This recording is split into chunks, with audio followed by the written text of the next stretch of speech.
මේ රටේ විදේශ රැකියා ශේෂ්ත්‍ර අදාළ ඒ හිමිතන ලබා දෙන්න. අද අපේ රටේ විදුලි කප්පාදුවක් නැතුව, ඒ වගේම බෙහෙත් ප්‍රශ්නයක් නැතුව, පිළිතිගයක් නැතුව, ඒ වගේම තෙල් පොලිමක් නැතුව, කිරිපිටි ප්‍රශ්නයක් නැතුව මේ රට සාමාන්‍ය පරිදි මේ සුපුරුදු විදිහට මේ රට පවත්වාගෙන යනවා.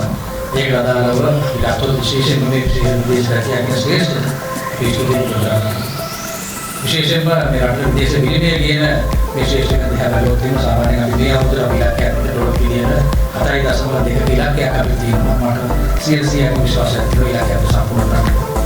ඒ අපි අමාත්‍යාංශයක් විදිහට විශේෂයෙන්ම දැන් දේශ කටයුතු සම්බන්ධ රැකියා කියන මේ අමාත්‍යාංශ ඒකාබද්ධ කරලා තියෙනවා.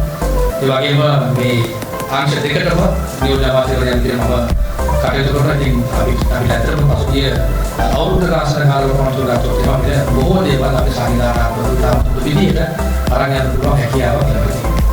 ඒ වගේම තමයි තව කාරණාවක් මතක් කරගන්නේ විශේෂයෙන්ම දන්නවා මේ විවිධ අකමැතිතාවයන් පිළිච්ච ශ්‍රේෂ්ඨ පිළිතුරු මේ ශ්‍රේෂ්ඨ දිහා පසුගිය කාලේ දැක්කම අපිට දැන් යම් කිසි අවස්ථාවක් ලැබිලා තියෙනවා මේ සියලු දේවල් අපිට විසඳා යම් කිසි පුනරුද්ධ යුගයේ විශේෂ ආරණ්‍ය පිටරටවල ඉන්න අපේ විදේශ යාත්‍රික ශ්‍රී ලාංකිකයන්ට අවශ්‍ය කරන ඒ පහසුකම් ටික අපි සපයන්න අපි වැඳිලා ඉන්නවා. විශේෂයෙන්ම අපගේ අමාත්‍යංශ රුපියල් මිලියන 200ක් විවේක කරලා තියෙනවා. විශේෂයෙන්ම ඒක තුළ අංශවල තියෙන ප්‍රශ්නයක් සම්බන්ධව සොයා බලමින් ඒකට විසඳුම් ලබා දෙන්න විශේෂයෙන් අපි කම්කර වංශවල විශේෂ අධ්‍යයනයක් කරනවා. අපි බලාපොරොත්තු වෙනවා තව සතිකීපයක් තුළ මේ තාරාන්තික කාර්යාලවල තියෙන ඒ ප්‍රබෝධක අපිට සම්පූර්ණ කරමින් වැඩි වැඩියක් කරමින් අපිට පසුබිම ලබා දෙන්න